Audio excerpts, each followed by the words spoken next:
कांग्रेस तृणमूल ऐसा कुछ है क्या? एक आदमी मर गया तो लोग जनाजा पढ़ने गए तो पूछा कि मैयत क्या है, माने मर्द है कि औरत, नियत अलग अलग है। तो घर वाला बोली इसके कांग्रेस। तो दूसरा पार्टी का जो आदमी था वो कहा कि हम इसका जनाजा नहीं पढ़ेंगे। तो समझ बात आ गई? बड़ा बुरा हाल है भाई। आज कितनी खुशी की बात है, खुदा की कसम, सईदपुर वालों के लिए एक नहीं दो नहीं, मेरे अशरफुल औलिया के करम से मखदूमी बागीचे का 3-3 फूल आले रसूल जलवा फेंका देगा। कौन है आले रसूल? क्या है इनका मकाम? क्या है इनका मर्तबा? जानते हैं आप? अगर ये ना हो, औलादे नबी ना हो, तो दुनिया नहीं रहेगी। अल्लाह के नबी फरमाते हैं नुजुम अमानुल्लाह अहलिस समा व अहलु बैति अमानुल्लाह अहलिल अर्द। आसमान में जब तक तारा है, सितारा है, तब तक आसमान रहेगा। दुनिया में जब तक हमारा खानदान है, तब तक दुनिया रहेगी। कहो सुभान अल्लाह। तो क्या बात समझ में आई? जिनकी बरकत से हम और आप दुनिया में जिंदा हैं, दुनिया कायम है, आज वो तशरीफ लाए। इनका मर्तबा हम और आप क्या समझे? अगर समझना है तो इमाम इश्क मोहब्बत आला हजरत फाजिल बरेलवी से पूछिए, एक सैयद का मकाम क्या है? तो इमाम इश्क मोहब्बत आला हजरत फाजिल बरेलवी एक दिन जलसा में जा रहे थे, 4 आदमी पालकी में करके आपको लेके जा रहे थे। उसमें एक सैयद थे, एक आले नबी थे, जिनके मुंह में दाढ़ी नहीं थी, सर पे टोपी नहीं थी, साधारण आदमी के भेष में वो आए थे। गरीब थे, बच्चों को पालने के लिए, बच्चों के मुंह में खाना और दाना देने के लिए बड़े मौलाना कहलाते थे। इमाम इश्क मोहब्बत आला हजरत फाजिल बरेलवी उस जमाने में बड़े मौलाना की पालकी ढोने के लिए आए हैं, ताकि कुछ रुपया पैसा मिल जाए, उससे हम कुछ बाजार करके घर ले जाएं।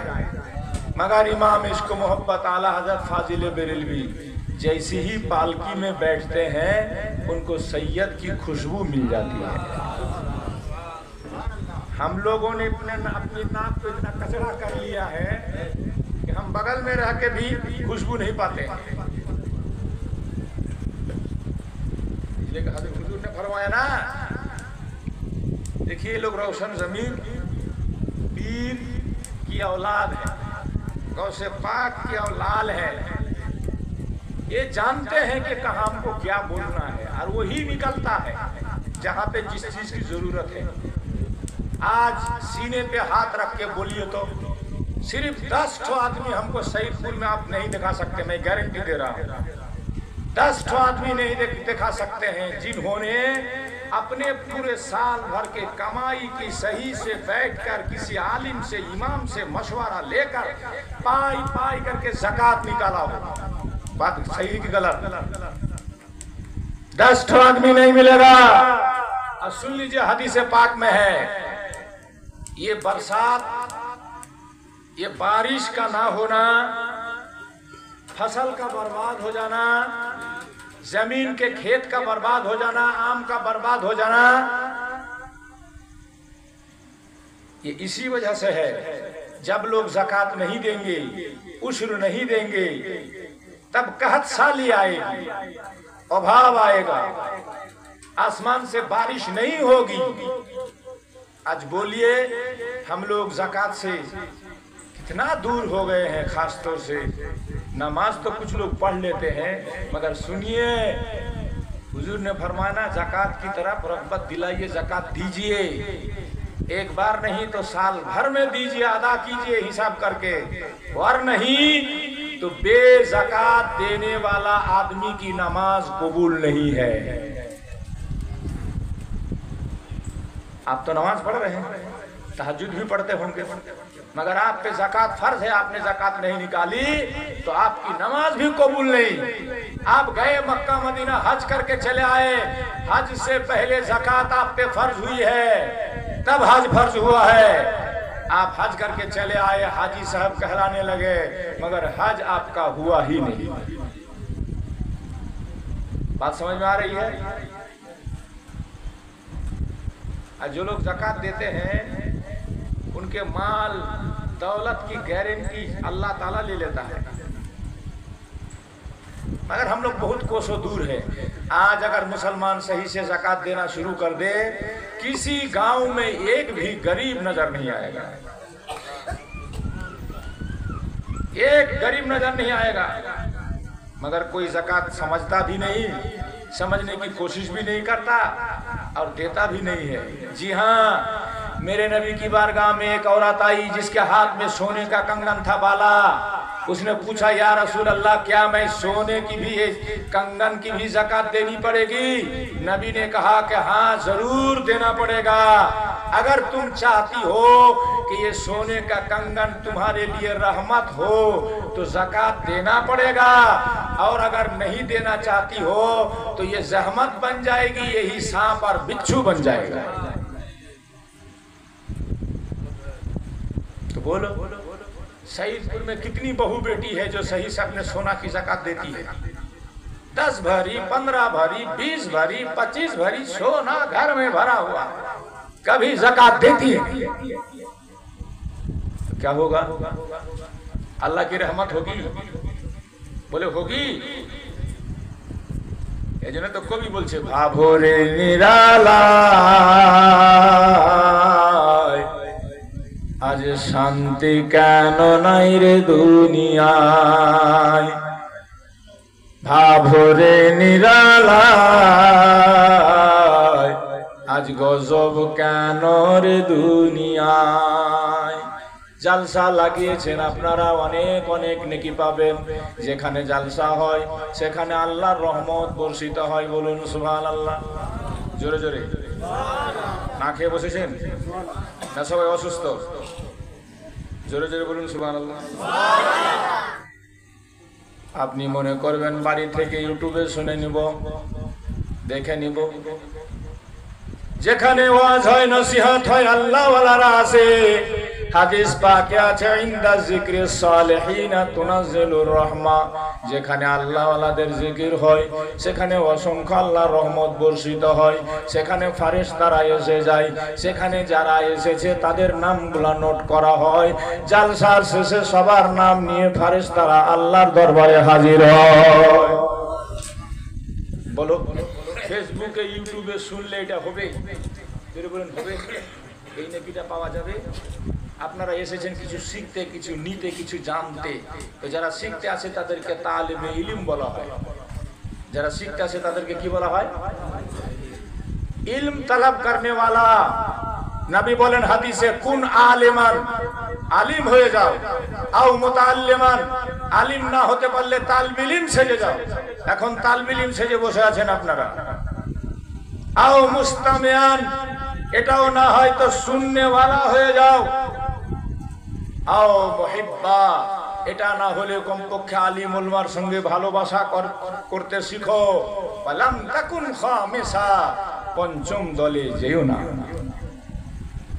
बात समझ में आई? इस महफिल पाक में कुछ देर आप लोग बैठे हैं, क्या मिलेगा?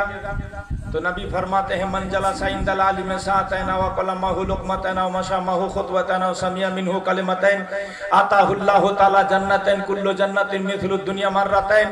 नबी फरमाते हैं, जो उलमा की महफिल में 2 घड़ी 2 घंटा 2 साथ बैठते हैं या आलिम के साथ मिलकर के 2 कदम चलते हैं, 2 लुकमा खाना खाते हैं, आलिमों की 2 बातें सुनते हैं, अल्लाह ताला ऐसे लोगों को क़यामत में 2 जन्नत अता करेगा। जोर से बोलो। घर में यूट्यूब में देख के मिलेगा? मोबाइले खत्म करे दिल देशटा शेष। জালসা করেছেন, অনেক সওয়াবের হকদার, কিন্তু মেলা কেন বসালেন? मेला क्यों बैठने दिया आप लोगों ने? शाम के बेला देखा था सब भाषा खराब करूं, भाषा खराब करूं। কমিটি হ্যাঁ জলসা বন্ধ করতে বলে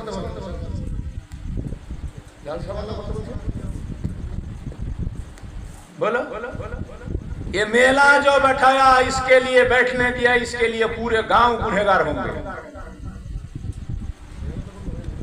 और मेला में जितनी लड़कियां घूमी सर पे बगैर ओढ़नी रख करके घूम रही थी, तो ये सब हिंदू लड़की थी क्या? बोलिए, बाहर से सुजापुर से आई थी क्या? सब सैदपुर की थी ना? तो हदीस पाक में है, नबी फरमाते हैं 3 प्रकार के आदमी जन्नत में नहीं जाएंगे। 3 रकम लोग जन्नते जाबे ना। एक, যার সাবালিকা বেটি বেপরদা হয়ে বাড়ি থেকে বের হয়, বাপ নিষেধ করে না, সেই বাপ জান্নাতে যাবে না। 2, যার স্ত্রী হাটে মাঠে বাজারে ঘাটে বেপরদা হয়ে ঘুরে, স্বামী কড়াকড়ি করে না পর্দার জন্য, সে স্বামী হাজি হয়ে মরলেও জান্নাত পাবে না, তাহাজ্জুদ পড়ে মরলেও জান্নাতে যাবে না। 3, আরিয়াতুন কাসিয়াতুন মাইলাতুন মুমিলাত, যে মেয়েরা চুস্ত কাপড় পরে এমন ওড়না উড়ে বাজারে ঘুরে দেখলে উলঙ্গ মনে হয়, নবী বলছেন এই রকম মেয়েরা দলে দলে যাবে জাহান্নামে। तो क्यों मेरी माँ बहन अपने बाप को जन्नत में जहन्नम में भेजना चाहती है? क्यों मेला में घूमती है? क्यों मेरी बहन अपने घर वाले को जहन्नम में भेजना चाहती है? একটা মেয়ের জন্য 3 জন জাহান্নামে জ্বলবে, বাপ, বড় ভাই, স্বামী, যদি শাসন না করে থাকে। কারণ নামাজ পড়া মেয়েদের জন্য 5 ওয়াক্ত ফরজ, পর্দা করা 24 ঘন্টা ফরজ। আজ বলুন পর্দার কি গর্দা উড়িয়েছে আমার মা বোনরা, কি অবস্থা করেছে। আর এই সুযোগটা আপনারা করে দিয়েছেন, বিভিন্ন তামাশা খেল মেলাতে মেলা বসিয়েছেন। জালসা হবে তো মেলা কেন হবে? জালসার সঙ্গে মেলার কি সম্পর্ক? ছেলে মেয়েরা ভিড় ভাড় করে মেলাতে ঘুরে বেড়াচ্ছে, গুনার কাজ করে গোটা গ্রামকে গুনহগার করছে। আমার নবী সর্বপ্রথম দুনিয়াতে এসে মেলা বন্ধ করেছেন। মক্কাতে বড় বড় মেলা চলতো, সেই মেলাগুলা নবী নিষিদ্ধ করেছিলেন, বন্ধ করেছিলেন। আর আজকে আমরা নবীর নামে জালসা করে মেলা লাগিয়ে দিচ্ছি। খবরদার, আগামী দিনে কড়া হন। গ্রামের মন্ডল সর্দার আপনাদেরকে জবাব দিতে হবে কিয়ামতে। অন্যায় কাজ হবে, আপনি বাধা দিবেন না। কিসের মন্ডল সর্দার আপনি?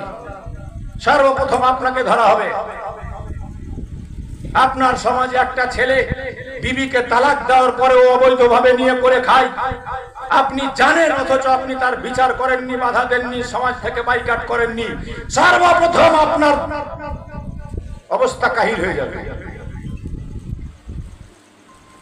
বেরাদার বন্ধুগণ, ভাইরা আমার, সমাজ আজ ডুবে গেছে সুদে, সমাজ আজ ডুবে গেছে মদে, সমাজ আজ ডুবে গেছে ব্যভিচারিতে, সমাজ আজ ডুবে গেছে বেহায়াইতে,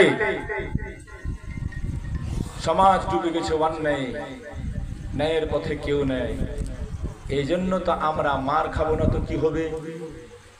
ফিলিস্তিনে 35,000-এরও বেশি মুসলমানকে হত্যা করলো ইসরায়েলের ইহুদিবাদীরা। সামান্য মুষ্টিমে ইহুদিবাদী আমার নবীর 2টা কথা তারা ক্যাচ করে নিয়েছে, দুনিয়াকে কন্ট্রোল করে নিয়েছে তারা। আমেরিকা তার বিরুদ্ধে যায় না, সৌদি আরব কিনা গোলাম হয়ে গেছে, একটা কথা বলে না। এতগুলা মুসলমান নরনারী মারা হলো, সৌদিয়া কোনো স্টেপ নিচ্ছে না। আমার নবীর দেশ, যেটা সোনার দেশ হয়ে গেছে, আইস মস্তি করছে তারা, মুসলমানকে মারছার চুপচাপ দেখছে। এ বেরাদার বন্ধুগণ, ভাইয়েরা, ইহুদিরা আমার নবীর 2টা থিওরি নিয়েছে। কি? আমার নবী বলেছেন, উতলুবুল ইলমা ওয়ালাউ কানা বিসসিন, বিদ্যা অর্জন করো, শিক্ষিত হও, যদি তোমাদেরকে চীন যেতে হয় তবুও তোমরা যাও। একটা ইহুদির বাচ্চা মূর্খ পাবেন না। আর আমাদের মুসলমান গ্রাম গোটা সাইদপুর ঘুরেলেন, ভালো 50টা আপনি শিক্ষিত লোক পাবেন না। কথা ঠিক বললাম না ভুল? যে বলেন ঠিক না ভুল?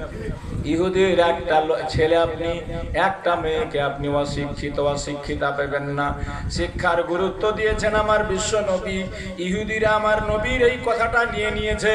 দ্বিতীয় নবী বলেছেন ব্যবসা করো হালাল, বিজনেস করো, যেই হালাল ব্যবসার কথা আল্লাহ পাক কোরআনে বলেছে ওয়াহাল্লাল্লাহুল বাইয়া ওয়া হারামার রিবা। আল্লাহ ব্যবসা বিজনেসকে হালাল করেছে, সুদ খাওয়াকে হারাম করেছে। ওই বেরাদার বন্ধুগণ, সারা পৃথিবীতে সুদ খাওয়াচ্ছে ইহুদিরা আর নিজে ব্যবসা করছে। তারা ব্যবসাটা ধরে নিয়েছে, বিজনেসটা ধরে নিয়েছে, বসে আছে। ইসরায়েলে এমন একটা জিনিস তৈরি করে দিল, সৈয়দপুরের বাচ্চা বাচ্চা পান করবে, খাবে, সেটার নাম হলো কোকো কলা। কোকো কলা খাবো আমরা, পয়সা পাবে ইহুদিরা। নেস্টেল কোম্পানির চকলেট খাবেন আপনি, আপনার বাচ্চা খাবে, পয়সা পাবে ইহুদিরা। বসে ফেসবুক চালাবেন আপনি, পয়সা পাবে ইহুদি। গুগল চালাবেন আপনি, পয়সা পাবে ইহুদি। কারণ ওরা দোস্ত ছোট্ট মাথা নিয়ে বসে নাই, বড় বড় মাথাওয়ালা তৈরি করছে তারা। এই জন্য আপনি দেখো হবেন আজ পর্যন্ত ইহুদিদের কোনো ক্রিকেট টিম পর্যন্ত পাবেন না। দুনিয়ার ক্রিকেট টিম আছে, ইহুদিদের নাই। কেন? ওরা জানে ক্রিকেট খেলে দেশের কোনো লাভ হবে না, জাতির কোনো উন্নয়ন হবে না। এই জন্য বাচ্চাকে ওরা টেকনিক্যাল বানাচ্ছে, বাচ্চাকে ইঞ্জিনিয়ার বানাচ্ছে, বাচ্চাকে বড় বড় বৈজ্ঞানী বানাচ্ছে।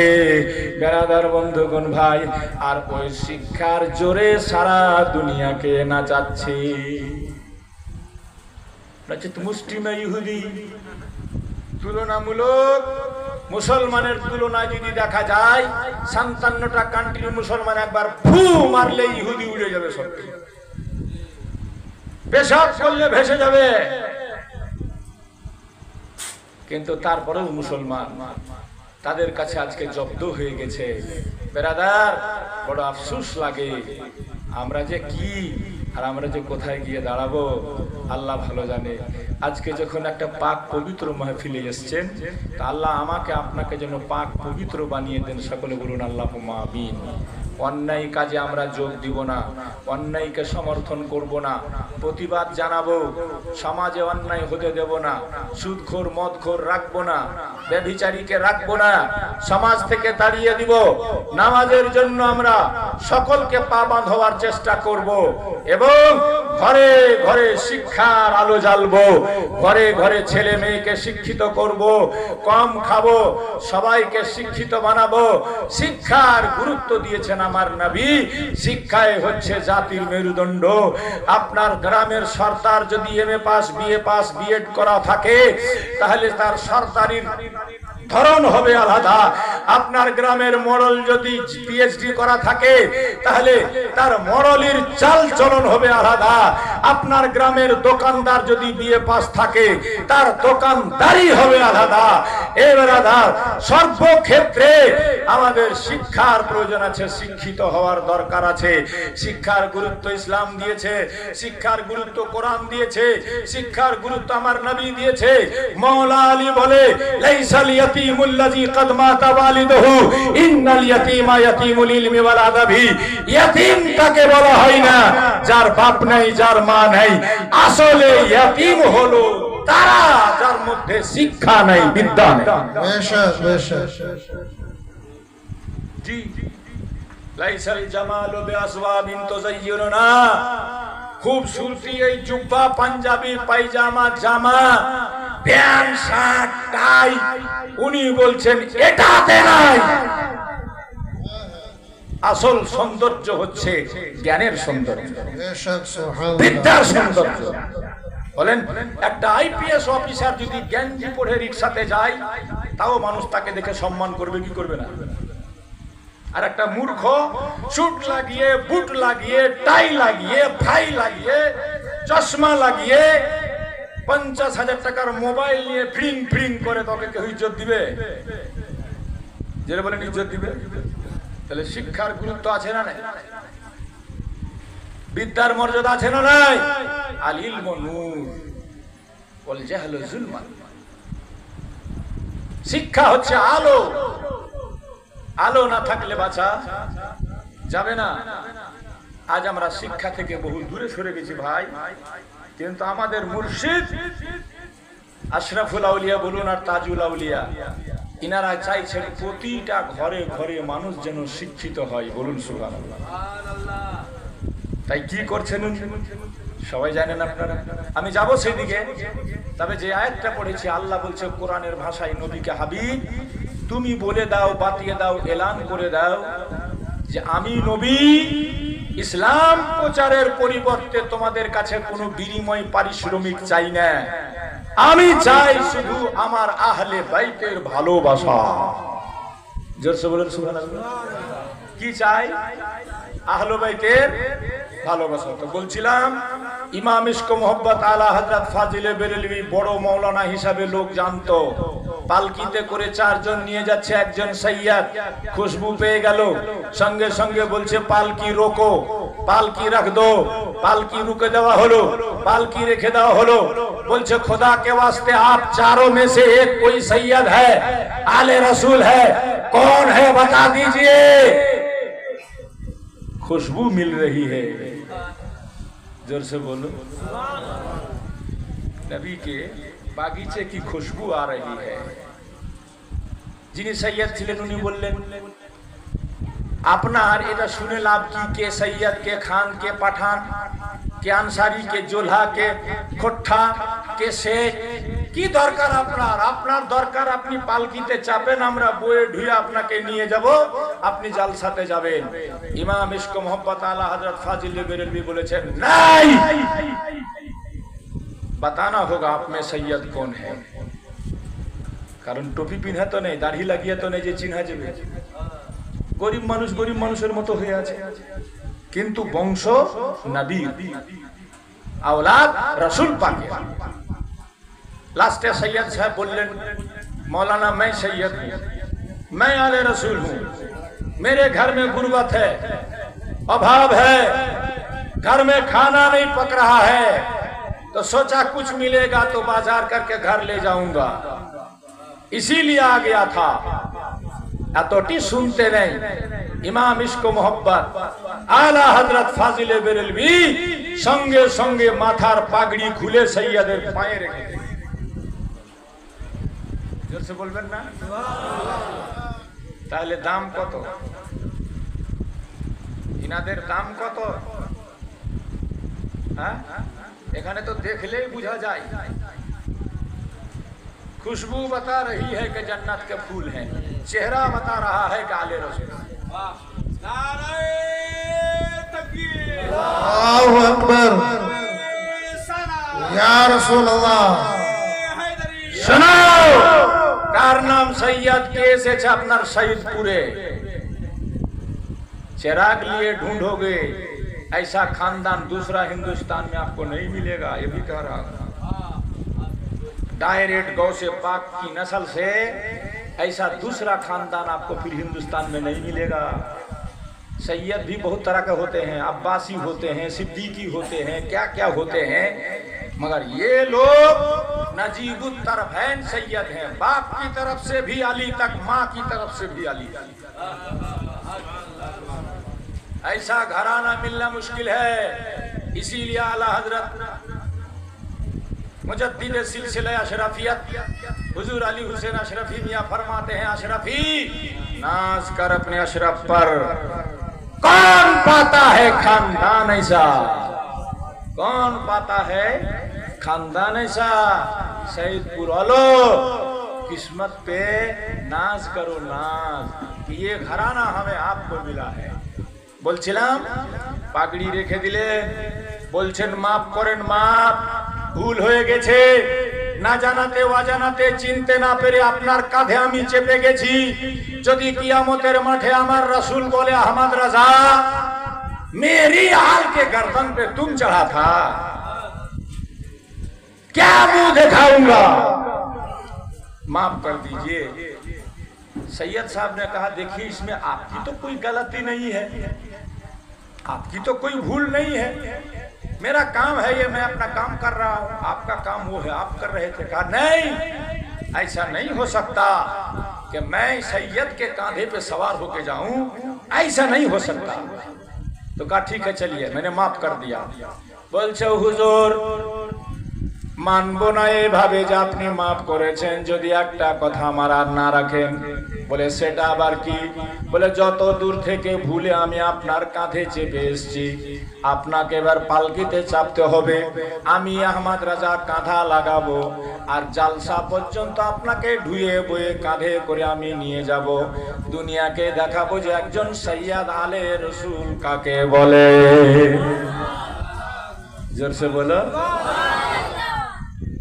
तो समझो मेरे भाई, इसीलिए आला हजरत शफी में फरमाते हैं कोई हो मुत्तकी आलिम जाहिद जमाने में आले पैगंबर के बराबर हो नहीं सकता। कितना बड़ा मौलवी मौलाना मुहद्दिस कबीर हो जाए, कुछ हो जाए, मगर इस घर का एक बच्चा उसके बराबर कोई नहीं हो सकता। खूने नबी है, फातिमा तो जहरा का दूध है, अली शेरे खुदा का खून है, इसलिए इनके बराबर कोई दुनिया का मुत्तकी नहीं हो सकता। क्या कदर है इनकी, इनकी इज्जत करोगे तो क्या मिलेगा। सुनो, हज का मौसम, ये जो लोग এখন হজে যাচ্ছে না বাবা, তো ইচ্ছা হচ্ছে না আপনাদেরও হজ করার? বলেন করেন, করে কি করে না? মদিনা যেতে ইচ্ছা হয় কি হয় না? যাবেন যাবেন মদিনা যাবেন? কারা কারা যাবেন না হাত উঠিয়ে দেখান। এ বাবা, যাবেন না আপনারা? যেতে চাই সবাই, কিন্তু পয়সা নেই। বিদ্রোহী কবি কাজী নজরুল লিখেছিল মনে বড় আশা ছিল যাব মদিনায়, সালাম আমি করব গিয়ে নবীর রওজা। जरा बोलो, अच्छा लग रहा है, सुना दे। আরব সাগর পাড়ি দিব নাই যে আমার তোরে, পাখা নাই যে উড়ে যাব ডানাতে ভর করি। আরব সাগর পাড়ি দেব নাই যে আমার তোরি, পাখি নাই যে উড়া যাব ডানাতে ভর করি। আমার আশায় আছে সম্বল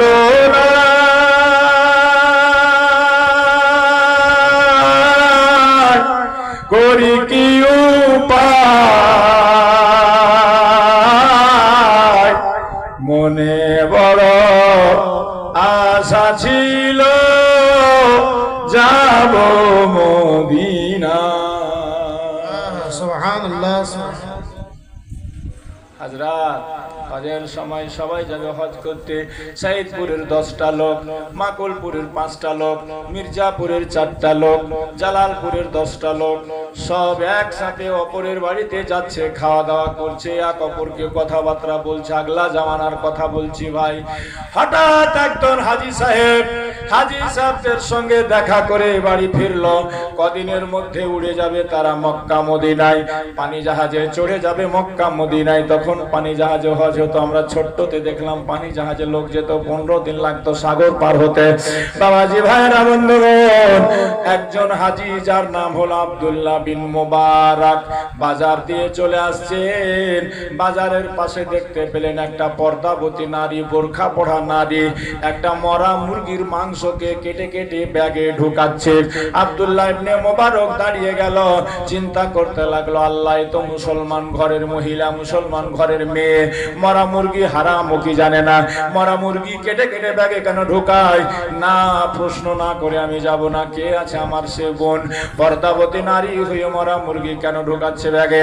এক পা দু পা করে কাছে গিয়ে বলছে, ও বোন, কে তুমি এমন এমন করে মরা মুরগির মাংস কেটে ব্যাগে ঢোকাও, তুমি কি জানো না মরা মুরগি খাওয়া হারাম? তখন উনি বলেছিলেন, পর্দাবতী মেয়েটা বলেছিলেন, ভাই তুমিও জানো মানুষ যখন মৃত্যুর কোলে ঢলে পড়ে তখন হারাম তাদের জন্য হালাল হয়ে যায়। যেটা বলুন, জান বাঁচাবার জন্য হারাম ও হালাল হয়ে যায়। আমার স্বামী নাই, আমার বাড়িওয়ালা নাই, আমি হলাম একজন সৈয়দ বংশের মেয়ে। সুবহানাল্লাহ। কোন বংশের? আওলাদে রসুল সৈয়দ বংশের মেয়ে আমি। আমার স্বামী দুনিয়াতে বেঁচে নাই, কচি কচি বাচ্চা মেয়েরা রেখে গেছে। আজ কদিন থেকে আমার মেয়েরা অনাহার, আজ যদি খেতে না পায় হয়তো মৃত্যুর কোলে ঢলে পড়বে। বাধ্য হয়ে আমি মরা মুরগির মাংস কেটে কেটে ব্যাগে ঢুকাচ্ছি। বেরাদার আব্দুল্লাহ ইবনে মুবারক থমকে গেল, দাঁড়িয়ে চিন্তা করতে লাগলো, মাবুদ আমি যেই মক্কা মদিনা গিয়ে হাজি হব, যে রাসূলুল্লাহর রওজাতে জিয়ারত করার পরে আমি হাজি হব, সেই নবী বংশের আওলাদ সৈয়দ ঘরানা তারা আমার এলাকায় না খেয়ে দিন কাটাচ্ছে, আর আমি যাব নবীর দরবারে হজ করতে। আমার হজটা কি হবে? যত হজের টাকা ছিল বাবা সব নজরানা দিয়ে বলল, মা অজানাতে না জানাতে ভুল হয়েছে আমাদের, জানি না আপনারা না খেয়ে আছেন গো। কারণ সৈয়দ যদি না খেয়ে থাকে এলাকার মানুষের উপরে তোহফা দেওয়া নজরানা দেওয়া ওয়াজিব হয়ে যায়, জরুরি হয়ে যায়। বলুন সুবহানাল্লাহ। কারণ সৈয়দের জন্য যাকাত নেওয়া চলবে না, সৈয়দ ভিক্ষা করতে পারবে না। যদি অভাবী হয় আল্লাহ না করুক, গোটা এলাকার মুসলমানের উপরে তাদেরকে ওয়াজিব হয়ে যায় দোস্ত নজরানা দেওয়া, তোহফা দেওয়া। সবাই ভুলে গিয়েছিল সেই বাড়িটাকে। সৈয়দ বংশের একজন মেয়ে দিন কাটাচ্ছে বড় কষ্টে, তাই মুরগির মাংস কেটে নিয়ে যাচ্ছিল।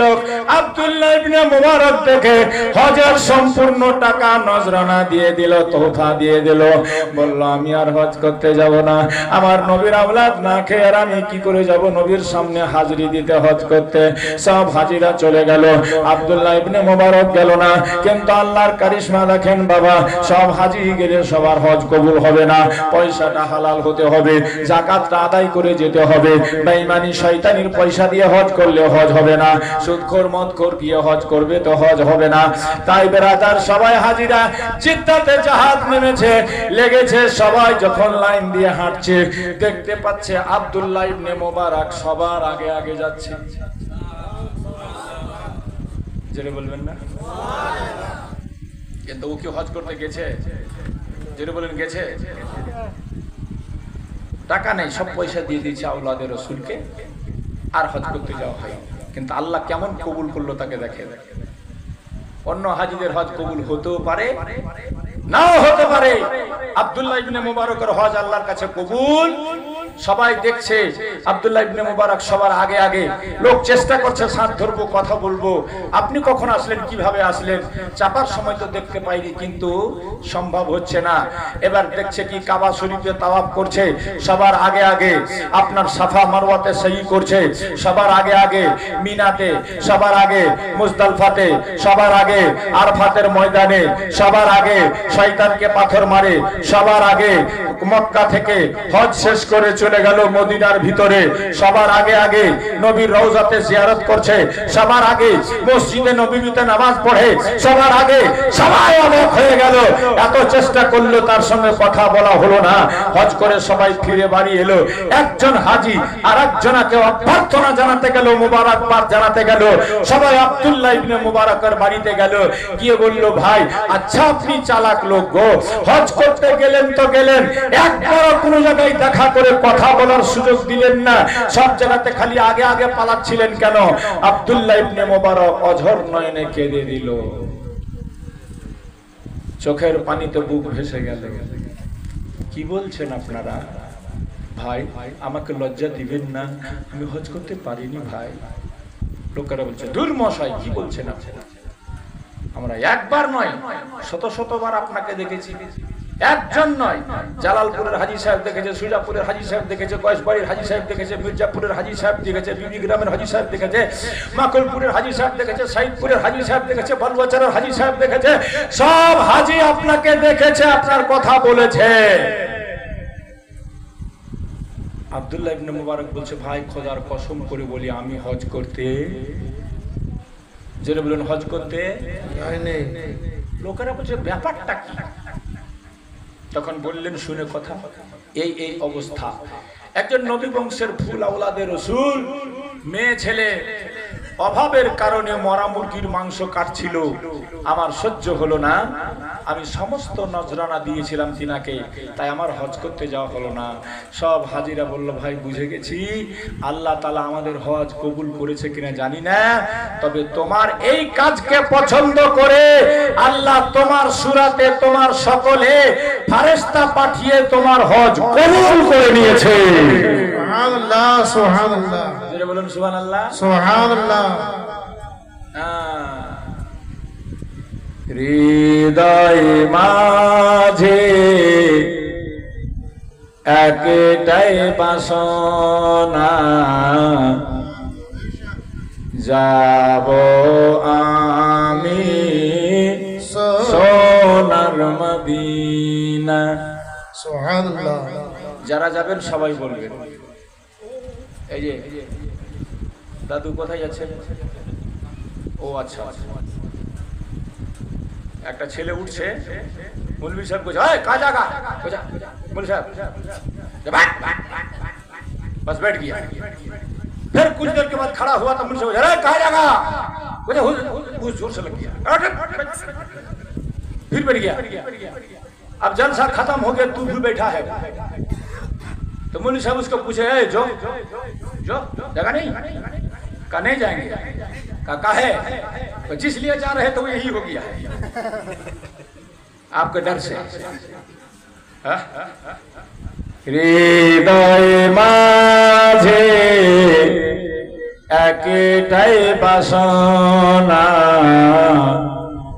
যাব আমি সোনার মদিনা।